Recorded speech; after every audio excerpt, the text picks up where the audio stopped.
Good evening. Hope you're all doing well. Today we are learning Maseches, Kiddushin, Daf Nun Beis, and we're starting a third of the way down at the two dots. And we had a story in our Mishnah that was understood in one of two different ways, one by Abaye and one by Rava in regards to Kiddushin, Shelo Nimseru Labia, Achlokes Abaye Rava, Yal Kegami Paskin like Abaye. And in that Mishnah, we had two different understandings of this brisa. And Amar Rav Shmami Nami Masnisin Arba. There are four things that we can draw from our Mishnah. V'nakid Rav biyodei talas. But Rav only agreed to three of the things that could have been learned from the Mishnah. Let's learn the first three that he did accept, and then let's learn the one that he didn't. Shmami Nam Mekadesh bePeiros Shvius Mekudeshes.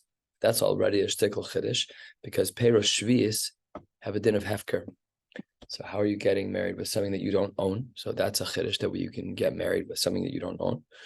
Ushmami noah kidsha begezel ena mekudeshes. That if somebody tries to be what? I thought you were at Maseches Chamesh Nashim. I am. Yeah, Maseches Chamesh Nashim. Amar Rav Shmami no. Yeah, I might have skipped those opening words. So the Gemara says the second. What? What? Yeah. Ushmami noah kidsha begezel ena mekudeshes. That if somebody gets married with something that's been stolen, so the halacha is that they're not married. And afilu begezel dida, even if it's hers, and when he gives it back to her, she accepts it, they still will not be married. We're going to dig into this then a little bit more. Mimai, where did we get this from in our Mishnah? Midikatani, because our Mishnah had the following language. Shelahen haisa, Mishel Shvius haisa, that it had two features to it, that which he used to be Makadesh, these five women. First of all, it belonged to them. And second of all, it was Shvius. Now, time of the Shvius to Hefker, yes, it did belong to them, but because it was Shvius, Hefker made it, the Shvius made it into Hefker. But the rest of the years where it does belong to them, they would not be able to get married because it belongs to them, even if it was theirs. Ushmami, no, another thing that Rav learns from here is Isha Nase Shlech Lechaverta. We see that because a man proposed to five women at the same time, two of whom were sisters, two of whom were tsaros to one another, that there still is some aspect of shlichus here, which is unique. You wouldn't have thought necessarily that there would be shlichus when there's a scenario of tzara. What is the diuk that Rav could have made, but that Rav didn't make? And the Gemara says, Kiddushin she'ein mesur in labia. It's yesterday's sugya that we discussed, where we said we have paskin like Rav, like Abaye, that there is in fact Kiddushin, even if the Kiddushin doesn't lead to bia. Why didn't Rav make such a diuk? V'nechshava, big deal. Make whatever the inference is. Let the cards fall how they fall. Why don't you say that one way or the other that Kiddushin is nimser l'bia? So the Gemara says mishum de mesafka le'ike Abaye ike Rava. To remember that Rav predated both Abaye and Rava. Abaye and Rava lived in the 4th century of Amoraim. Rav was a very early Amora. So Rav predated them. And Rav did not know the answer to the question of whether or not Kiddushin was Nimser L'Bia. It was never written by Rebbe in the Mishnah in an explicit way. He didn't know. So that's why he left it out. Kisalik Reb Zera, when Reb Zera traveled, Amar Lahash Maisa Kamed Rav Yochanan. He taught this brisa in front of Rav Yochanan. And Rashi, 6 lines from the bottom, Dibra Maskil Amra Lishmaitza. He says which of the details, because we just learned 4 details, which of the details Reb Zera was talking about. Rashi says, Hadika Amrinan Le'el, Kitcha Begezel Eina Mekudeshes. So that which Rav says, that if you're Mekadesh Begezel, that you're not married, Reb Zera repeated that in front of Rav Yochanan. Amar Le, Rav Zera, Rav Yochanan says back to Reb Zera, Mi Amar Rav Hachi. Does Rav really hold that if a person's Mekudeshes Begezel, that they're not married? Says the Gemara, wait one second. Why would Rav Yochanan be bothered by that? Who lo Amar? He himself, Rav Yochanan, was of the same exact opinion. As the Gemara says, 3/4 of the way down on Nun Beis Aleph, Amar Rav Yochanan, Gezel v'lo nisiyashu abayla. If something is stolen, let's say you steal something from my property, and I'm not miyayish, I want to get that back, I'm hoping to get it back. And then what happens with that item? Shneim einam yocholim lahaktish. There you're not allowed to be makdish that. Zelafi she'enu shelo, v'zelafi she'enu b'shuso. can't be makdish anything because it's I don't have it in my property and you don't own it. Why don't you own it? After all, we see that Gezel Bailim is Eina Mekudeshes. So how could Rav Yochanan be asking a kasha on Rav Shita when Rav Yochanan holds the same exact thing? So it says the Gemara, you're absolutely right. Hachika Amarle. What Rav Yochanan was saying back to Rav Zera was actually kind of nice. What he was saying is, Mi Amar Rav Kavasi. Wow. Baruch Shekivanti. I say just like Rav, that when there's Gezel, there's no Kiddushin possible with something that's stolen. So if I steal a ring from someone and I say to a woman, Harat Mikudeshes li b'tabasu kedas Moshe b'Yisrael, you've got the biggest dayanim in town, everything else is perfect except that you stole the ring. The din is that there's no Kiddushin. Rav and Rav Yochanan both agree to that. The Gemara says, wait 1 second. Meisvei, we have a brisa. This brisa we saw earlier in this Masechta. The Gemara says, Kitcha begezel b'chamas u'v'gneva.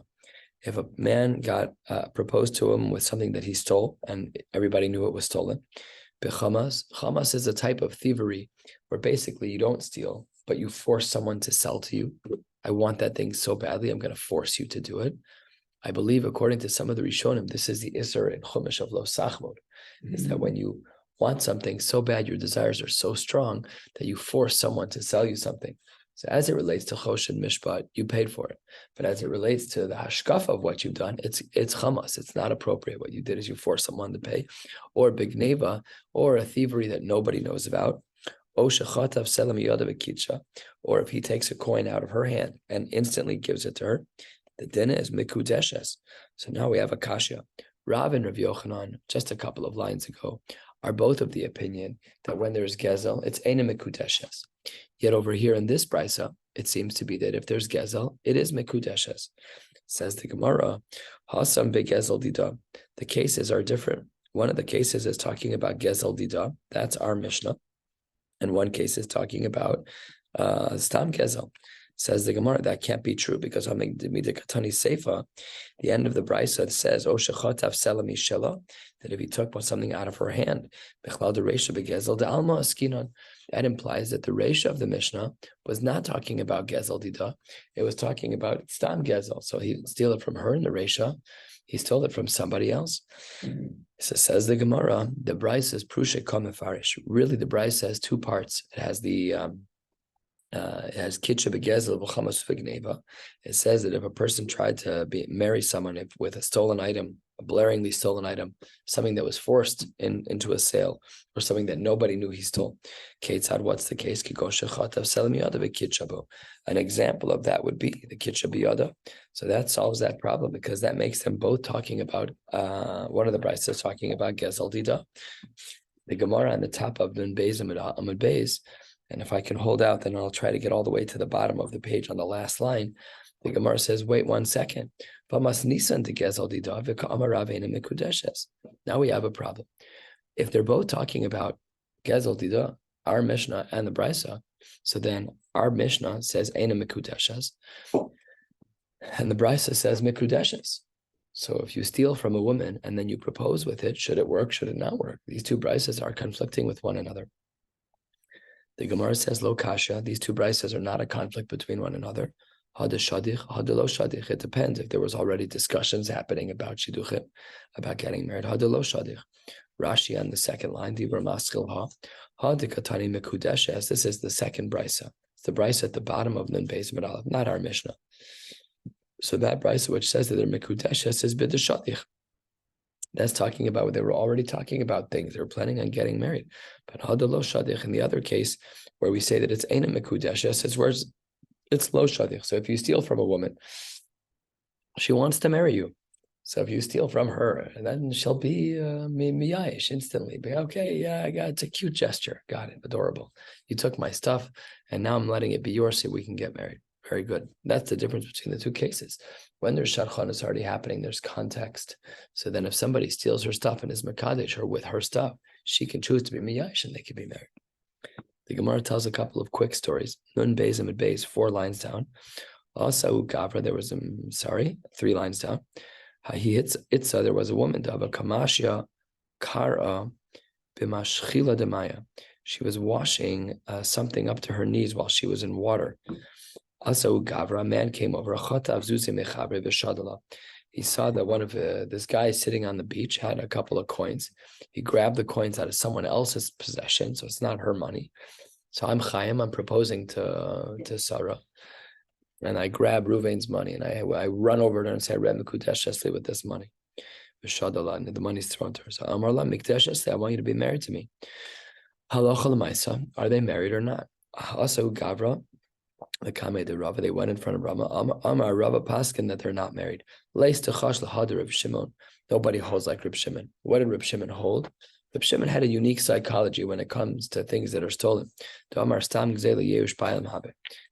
According to Reb Shimon, there seems to be an assumption that with Stam Gzela, that once something is stolen, we instantly assume that the Bailim are the ones who are Miyayish right away. And if it were to have been true that Reb Shimon was right, if it were to be that once something is stolen, instantly our brains are Miyayish, then Taka, she should be married. But what Rava was saying is that we don't paskin like Reb Shimon. We don't assume that just because something was stolen right now, that if it's stolen from me, I'll therefore be miyash, and therefore they're not married in this case. Another case, the Gemara says, 8 lines down, Ahu Arisa, there was a sharecropper, to Kadesh Bemuza de Shimchi. He proposed to a woman with a handful of onions. So says the Gemara, Asa Lakame de Rava, this Shaila also made it in front of Rava. Amarle, Mana Chalcha. They said, who was mochel for you? Who said that you're allowed to take? You're the sharecropper. You're not the owner. You're the guy working the field. If I'm working your field and I'm harvesting onions, and I grab a few onions from your field and I go propose to a woman, Rava pushed back and said, Mehechatesi, you don't own these things. How can you possibly propose?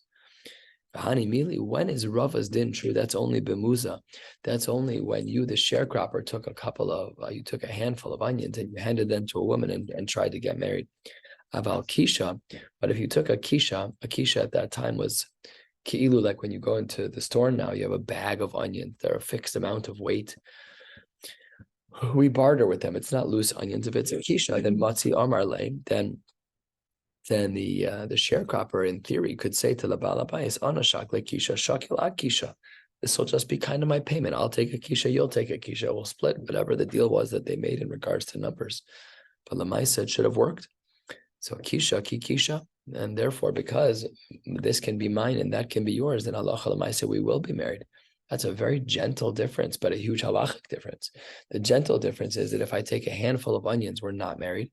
But if I take a measured amount of onions, a normal way to measure onions, let's say a 3-pound bag or a 5-pound bag, and Allah Lamaisa, they're going to be married. Another story, the Gemara says, 12 lines down or so, Sarsia, there was a person who was a beer maker. He used to make beer from dates. The Kaddish befruma de shichra. And he got engaged to a woman with the fruma de shichra. And this is a reference to, says Rashi, a third of the way down in the Rashi's, Dibur Hamaschel bepruzma is a different word than our Gemara. Bepruzma de shichra la'achar shod tzia mimenu hamashke. So they soaked the dates, fermented, whatever the details are, poured off the beer, and now the dates are remaining. So a guy reached into the dredge, into the bottom of that barrel, grabbed a handful of those, and went over to a woman and said, Arab Mekudesh Esli. So the Gemara says, are they married? The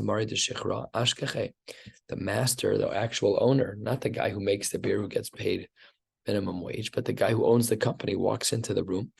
Ashkeche, he sees that he's proposing to this woman with this pruma de shichra, with the dates that were used to make the date beer. And then he said a line that we're not sure what it means. Amar Le, the owner says to the guy who made the beer, Amailo Tesi, Mahe Charifa, you should have taken from a better batch.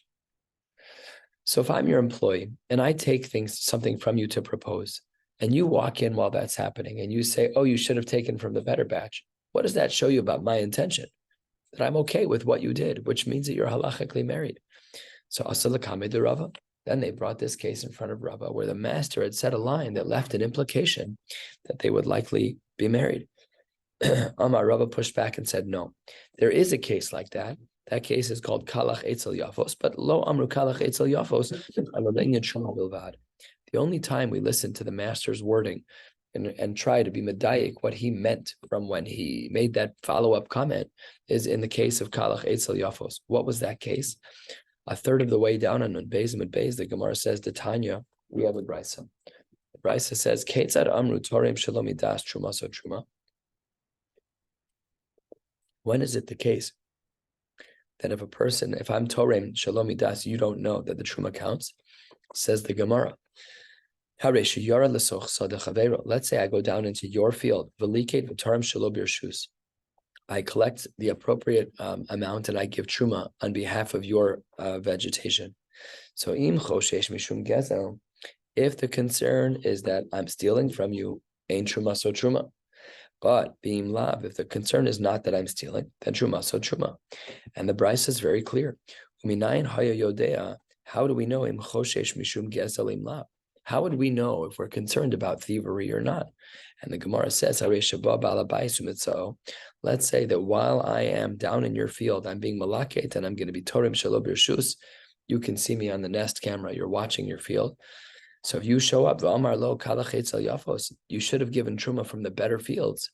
So what does that tell you about the intent of the balabais? Truma, so truma. If in fact the balabais taka does have nicer payros from which he could have given truma, that shows us that he's honest about his intent, about his wording, and it's not sarcastic. It's not a backhanded comment. He said you really should have given from the nicer place, and therefore the balabais is showing that he's not concerned about gezela, and because he's not concerned about gezela, so then truma so truma. But v'im lav, if that's not the case, ain't truma so truma. If he doesn't say klach etzel yafos, if he doesn't have any other nicer payros than the ones that we're giving, then we have to assume that there was some type of, backhandedness in his language of kalach etzel yafos, and ain't truma so truma. And obviously, adds the brisa, how you bailam alaktin mosifin. If the bailam went down and they plucked their own things and they were mosif onto the truma that he gave, obviously that works. And bein kach truma so truma. Then no matter the circumstances, of course, that's going to be considered truma. If I went down into his field and the balabai is doubled down by adding his own vegetation to the truma. Aval hacha, halfway down, right before the Mishnah. In our case of the Pruma de Shichra, in our case, if I'm your worker and I take the dredge, I take the dates at the bottom of the beer, I pour off the beer and I use the dates and I propose to a woman, and then you walk into the room and you say, "Oh wow, but really, why didn't you go from the better dates?" We cannot make a diuk on that. Mishum kisufu da'avad. Maybe the only reason the Balabai said that is because it was uncomfortable to kind of, ruin the moment. You just proposed on one knee with the Fruma de Shichra. You stand up, you're like, Gevaldik, I'm engaged. And this guy, Balabais, walks in, he's like, what the heck are you doing? That's mine. You can't do that. He didn't want to ruin the moment. So therefore, Eina Mekudeshes, he ruined it anyways. He just didn't ruin it b'femal because he never really granted rishus to the guy to use it. So therefore, the only time we can use the Balabais' language as an inference in regards to whether or not his employee, did something right or wrong is only by truma, but we can't use it in other scenarios. And that is the end of this sugya, and that brings us to a new Mishnah. The Balabais, or whoever it is in this situation, tell him Lemafreya that everything's okay. That's what happened in these cases. That's what happened. You're asking a great question in Lumdus, because really at the time that the proposal happened, he didn't have rishus. Right. We only found out later that the balabais isn't makbid. That's what we found out. But we learned that out from the case of truma. So truma, someone who's torim shalom das. We find out later that the balabais is okay with it. Then yes, halachically, it's as though he had rishus, even though he didn't at the time. We treat it as though he does. The same thing would be true here. Is that if in theory at least, if I take the onions and the quiche, that's the best example. There, the balabais has no time on me because that's how we barter. I work for you and I bring home 5-pound bags of onions. I'm mikudeshes. The case that's complicated is the case in the middle, which was the case of the beer, because there the Gemara says eina mikudeshes, because he didn't show afterwards that he was in favor. So every case is a little bit different. It seems in general that it works by truma, and it works by the onion case because the onion case had the kisha, but it doesn't work stam. And there has to be a specific set of rules. The new Mishnah, a little bit more than halfway down on Nun Beis and Beis, very quick and interesting Mishnah. Hamakadesh bechelko. If a person tries to get engaged with his portion of a korban, says the Gemara, bein kachim kachim, u bein kachim kalim enim mekudeshes. This is mamon gavoa. This doesn't belong to you. Then it's not yours, Pasha. You can't propose to anyone with this. The Meiser Sheni, when it comes to Meiser Sheni, things are a little bit different, potentially. Bein Shogeg, Bein Mezid, Lo Kidesh, Tivre, Reb Meir, he too holds that Meiser Sheni also has a din of mamon gavoa. Rabbi Yehuda Omer b'shogeg lo kidesh b'mezid kidesh. He makes a distinction between shogeg where there is no kidesh and b'mezid where it is kidesh. We'll learn about these differences another time, not today. Uvehektish, when it comes to hektish proper, that means property of the Beis Hamikdash. We've been speaking about korbanos, but actual hektish of the Beis Hamikdash, b'mezid kidesh b'shogeg lo kidesh shivi Rab Meir. Rabbi Yehuda Omer b'shogeg kidesh b'mezid lo kidesh. We are going to keep these as cryptic for tonight. We're going to learn about them over the coming days. So says the Gemara, based on the fact that in the first case of our Mishnah, we said that Hamakadesh Bechelko, whether it's Kachim Kalim or Kachim, that there ain't a Mikudeshes, it must be, says the Gemara, that our Mishnah is Nema Masnisin Delok Rabbi Yossi Aglili. Why? Because the Tanya, we have a Brisa.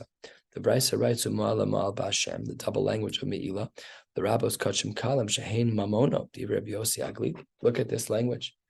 He says that it's Mamono. The Chora, according to Rabbi Yossi Aglili, one is allowed to get married with their chelek of kache kalim or kache. So it says the Gemara, that's not a good argument that our Mishnah can't be Rabbi Yossi. I feel the tema Rabbi Yossi Aglili. Perhaps we could even say that our Mishnah is like Rabbi Yossi Aglili. Let's just highlight the conflict again. The Reish of our Mishnah says that you cannot be Makadesh Bechelko of a korban. And Rabbi Yossi Aglili says it's your mammon, and you can. So how do we answer this question? Last of the short lines on Nun Beis Mid Beis. So close. Smart for these sheets. Yeah. Well, this isn't the complex. The Mishnah is much more complicated than this. For the Mishnah, I agree with you. Okay. So the Gemara says no. Kikama Rabbi Yossi Aglili mechayim. When does Rabbi Yossi Aglili say that there's an aspect of the kachim or kachim kalim that you can get married with? That's only when the animal's still alive. But once the animal has been shechted, then it becomes mamon gavoa. Avala achar shchita lo. After the animal is shechted, then it becomes mamon gavoa proper. And therefore, lo, you cannot get married with that. Even Rabbi Yossi Aglili would be masking with our Mishnah. What we saw differently from Rabbi Yossi Aglili is that when the animal is mechayim, when the animal is still alive, so then there's aspects of that korban, even though it's been set aside for kachim or kachim kalim, still there are aspects of it that are yours, but not once the animal is shechted my taima, because ki kazachu, when the korbanos were doled out and given out to the kohanim, mishulchan gavoa kazachu. Now they're coming from the Shulchan Gavoa. They're coming from the Makom HaMikdash after the Kohen took care of all of the korbanos. So then that's why there's a big difference between them. And Dekanami, the Gemara says, I could bring you a beautiful text proof for this. Second of the wide lines, the Katani Makadesh Bechelko, his portion. Bein Kachim Uvein Kachim Kalim Lo Kidesh Shmamina. And that therefore we see that our Mishnah could even be like Rabbi Yossi Aglili. The Gemara tells a little bit of a fascinating tension that existed between two Tanaim. We all know about local politics. They happen all the time between two people. Sometimes we wouldn't expect it from the greats, and I'm sure this was done appropriately, but nevertheless, the Brisa says 3 lines into the wide lines on Nun Beis Mid Beis. Tanu Rabbanan la'achar p'tiraso shel Rav Meir, after Rav Meir, the great Tana, died, Amar lahem Rabbi Yehuda l'talmidav.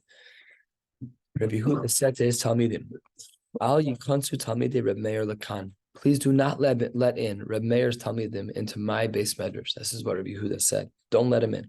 They're just troublemakers. They're not here to learn. They didn't come here to learn. They're just here to shepherd me with halachos. Now, Sumchus, who was a talmid of Reb Meir, dochak Sumchus v'nichnas. He elbowed his way in. He snuck through the back door, whatever he did, crawled through the floorboards, and made it into the base medrash of Rabbi Yehuda. When he walked in, he didn't waste a moment. Got on his soapbox and he started talking. Amar lehem, kach shana li Rabbi Meir. My Rebbe, Reb Meir, who died, taught me the following Mishnah, and it's our Mishnah. Hamekadesh bechelko. that if a person does in fact get engaged with their chelek of a korban, bein kodshe kodshim uvein kodshim kalim lo kidesh. That's our Mishnah. L'maisa, that's our Mishnah. It's not such a chiddush. But says the Gemara, Kaas Rabbi Yehuda aleim, 12 lines from the bottom. Rabbi Yehuda was very upset. Amar lahem, lo kach amarti lachem, al yikantu mitalmid Reb Meir lakamim, they shekantu ranim he v'lo l'motorahim boim, elo l'kapcheni b'halachos boim. You should never let this guy. Why is Sumchus in my base medrash? He's not here to learn Torah. He's here to bother me. The Gemara says that Rabbi Yehuda's argument back to Sumchus was v'chi isha v'azara minayin. Metzias. The Kodshe Kodshim and the Kodshim Kalim are shechted in a place where a woman can never be. So how can we ever have a case of Kiddushin like that? That's what Rabbi Yehuda pushed back. That's what Rabbi Yehuda pushed back on Sumchus. Amar Rabbi Yossi. Rabbi Yossi says to himself, I need to speak up. I need to speak up. Listen to this gorgeous line of integrity. Yomru, people are going to say, Meir Shachav, that Rav Meir died. Yehuda Kas, Rabbi Yehuda was so angry he couldn't even think straight. And Yossi Shasak, I sat there and said nothing when Rabbi Yehuda wasn't really responding correctly. Tivrei Torah, Matahei Aleha. What is going to be with the Torah? If I don't pipe up with this injustice of what's going on in our sugya, that Rabbi Yehuda is not giving it the appropriate gravity, the appropriate focus, we're going to lose some aspect of halacha. You can't have a machlokes be the reason why we lose halacha. Machlokes should be the reason we understand halacha. But the fact that Rabbi Yehuda and Rabbi Meir had their tensions doesn't mean, says Rabbi Yossi, that I should be quiet. Something's wrong here. So he opened up his mouth and he said back to Rabbi Yehuda, the bito bazara. You're right, Rabbi Yehuda. Perhaps a daughter, a woman, can't be found in the location where the Kodshim Kalim and the Kodshe Kodshim are found. That's very possible. I'm asking. But can't it be that a father is going to be a messenger for his daughter? Or a woman could send her own messenger to be there. Rabbi Yehuda, why are you, your argument's not even good, Rabbi Yehuda, to say that a woman can't ever be makabel the chelek of the korban of the kodshe kalim or the kodshim kalim, the kodshe kodshim or the kodshim kalim. Ve'od, let's say we have a rebellious woman on our hands. Ve'od, dachkav v'nichnas samai. A woman who taka does go there and she takes the chelek of the korban. L'maisa, are they going to be married? Yes or no? Can't just ignore Rabbi Meir. So Rabbi Yossi gave us a great show of integrity. And in fact, the Gemara says, great point, Tanya, when Rabbi Yehuda calmed down, he wrote a brisa. 4 lines from the bottom, Rabbi Yehuda Omer, Mekudeshes. He actually argued against the Shita of Rabbi Meir. He argues against our Mishnah, and he says that if a person tries to get engaged with the chelek of the Kodshim Kalim, the halacha is that they're married. Rabbi Yossi Omer Eina Mekudeshes. Rabbi Yossi argued that they're not married. And they all had the same pasuk as their source. Amar Rav Yochanan u'shneim mikra echad darshu. The fact that they argue is because of the following pasuk. The pasuk says, "V'zel yeh lecha mikdash mikodesh hakodashim min ha'esh." Rabbi Yehuda savar lecha lechol tzarchecha. You can use this piece of the korban for yourself for anything you need, even to get engaged. And therefore, Rabbi Yehuda said that they'd be mekudeshes against Rav Meir, against our Mishnah. And Rabbi Yossi on the very last line, and with this shita we'll close out the day. Savar ke'esh, like the word esh, ma'esh la'achila, just like the esh is specifically for eating. Afu nami la'achila. So too, the apportioning of a piece of the korban to the kohen was only for achila, but not enough for him to get married with. And therefore, Rabbi Yossi was of the opinion of Eina Mekudeshes in this case. We'll stop right here and Yirtzeh Hashem pick up tomorrow night. Wishing you all a beautiful night. What time on Friday?